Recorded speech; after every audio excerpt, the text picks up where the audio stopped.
कभी ऐसा हुआ है कि किसी मुश्किल में फंसे हों, घंटों से सिर खपा रहे हैं, लेकिन कोई रास्ता ही नहीं मिल रहा, और फिर अचानक एकदम से जैसे दिमाग में कोई बत्ती जलती है और सॉल्यूशन सामने होता है।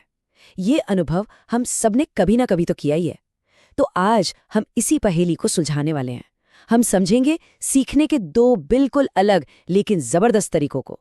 एक है पसीने और मेहनत वाला रास्ता, और दूसरा है बिजली की तरह चमकने वाली सूझ का। हाँ, बस यही यही वो एहसास है जो सीखने की पूरी कहानी बयान करता है। मतलब एक तरफ तो है वो धीमी, थका देने वाली कोशिश जहां हम बार बार गिरते हैं और फिर से उठ खड़े होते हैं, और दूसरी तरफ वो यूरिका वाला मोमेंट जब बिना किसी वार्निंग के जवाब सीधा हमारे सामने आ जाता है। तो आखिर ये दोनों रास्ते हैं क्या, और हमारा दिमाग इन पर चलता कैसे है? चलिए पता लगाते हैं। देखिए, सीखना कोई ऐसी चीज नहीं है जो सिर्फ स्कूल या कॉलेज की दीवारों के अंदर होती है। नहीं, ये तो सांस लेने जैसा है। हम हर अनुभव से, हर बातचीत से, हर गलती से कुछ ना कुछ सीखते ही रहते हैं। ये एक ऐसा सफर है जो असल में कभी खत्म ही नहीं होता। तो फिर सवाल ये उठता है कि जब हम सीखना कहते हैं तो इसका असली मतलब है क्या? क्या इसका मतलब सिर्फ कुछ बातें रट लेना है, या इसका कोई और ज्यादा गहरा मतलब है? चलिए जरा इसकी तह तक चलते हैं। अगर इसे बिल्कुल आसान भाषा में समझें तो सीखना हमारे बर्ताव में आया एक बदलाव है। जब कोई भी एक्सपीरियंस हमारे काम करने का तरीका या हमारी सोच को हमेशा के लिए बदल दे, तो समझ जाइए कि असली लर्निंग हुई है। ये सिर्फ इन्फॉर्मेशन इकट्ठा करना नहीं है, बल्कि हमारे व्यवहार में आया एक परमानेंट चेंज है। इसका एक बहुत ही अच्छा उदाहरण है। सोचिए एक छोटे बच्चे के बारे में। उसे भूख लगती है, वो रोता है और उसे माँ का दूध मिल जाता है। अब एक दो बार ऐसा होने के बाद उसके दिमाग में ये कनेक्शन बैठ जाता है। एक्शन रोना, नतीजा पेट भरना, बस एक नया व्यवहार सीख लिया गया। इस अनुभव ने उसके बर्ताव को हमेशा के लिए बदल दिया।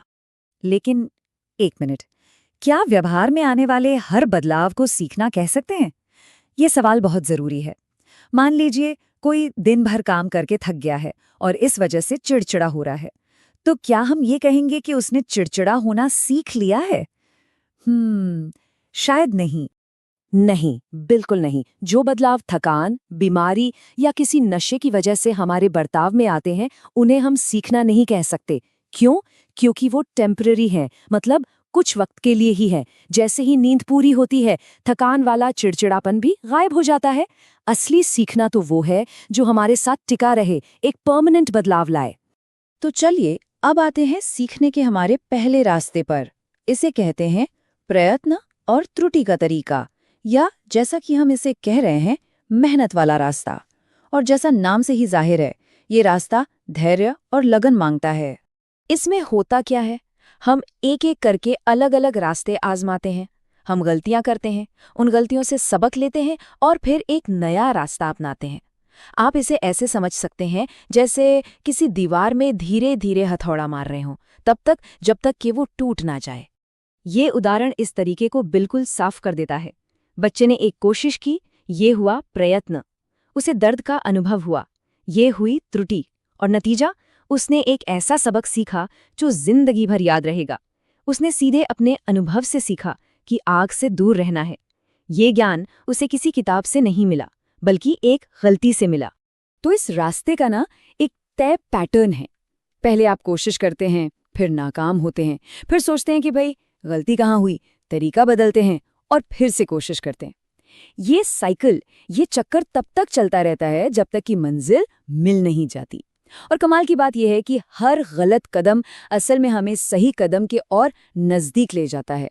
और अब कहानी का दूसरा पहलू, सीखने का वो रास्ता जो मेहनत वाले रास्ते से बिल्कुल बिल्कुल उल्टा है।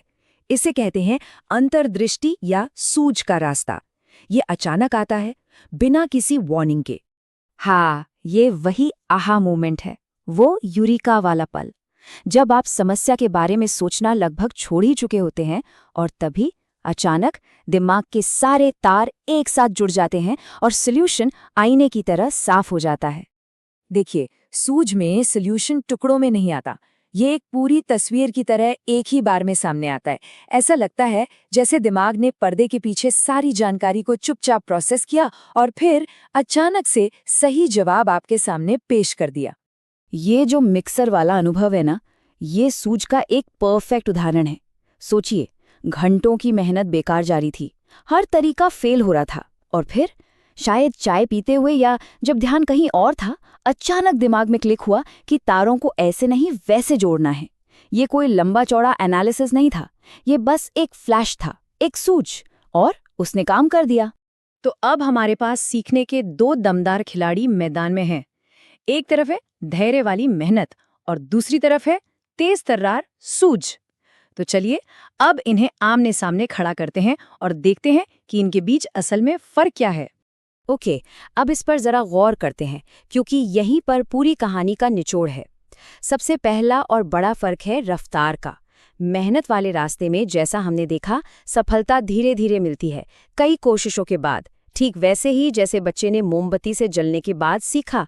वहीं दूसरी तरफ सूझ है, जहां सफलता एक झटके में मिल सकती है, जैसे वो मिक्सर ठीक करने का आइडिया अचानक से आया। दूसरा बड़ा फर्क है कि सीखा हुआ ज्ञान कहाँ कहाँ काम आएगा। मोमबत्ती से जलने का सबक शायद बच्चे को बिजली के झटके से ना बचा पाए, मतलब वो ज्ञान उसी एक चीज के लिए है, लेकिन मिक्सर की वायरिंग का जो सिद्धांत एक बार समझ आ गया, वो हो सकता है किसी दूसरे अप्लायंस को ठीक करने में भी काम आ जाए। और आखिर में एक रास्ता पूरी तरह से लगन और बार बार कोशिश करने पर निर्भर है, तो दूसरा बुद्धि और अचानक से प्रॉब्लम को एक नए एंगल से देख पाने की काबिलियत पर। तो इन दोनों तरीकों को समझने के बाद अब एक असली सवाल पर आते हैं। तो क्या कोई एक तरीका दूसरे से बेहतर है, और हमें अपनी जिंदगी की मुश्किलों में कब और किसका इस्तेमाल करना चाहिए?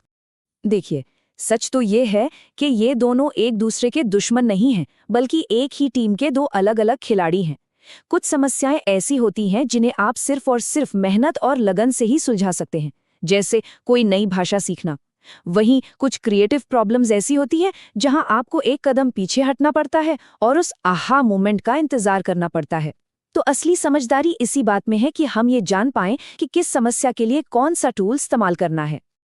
तो अगली बार जब कोई भी चुनौती सामने आए, तो एक पल रुककर जरूर सोचिएगा, क्या इस समस्या को लगातार मेहनत करके तोड़ने की जरूरत है, या फिर थोड़ा हटकर देखने की, ताकि वो अचानक वाली सूझ अपना जादू दिखा सके। आज की चुनौती क्या मांग रही है, मेहनत या सूझ? इसका जवाब हमें खुद ही ढूंढना होगा।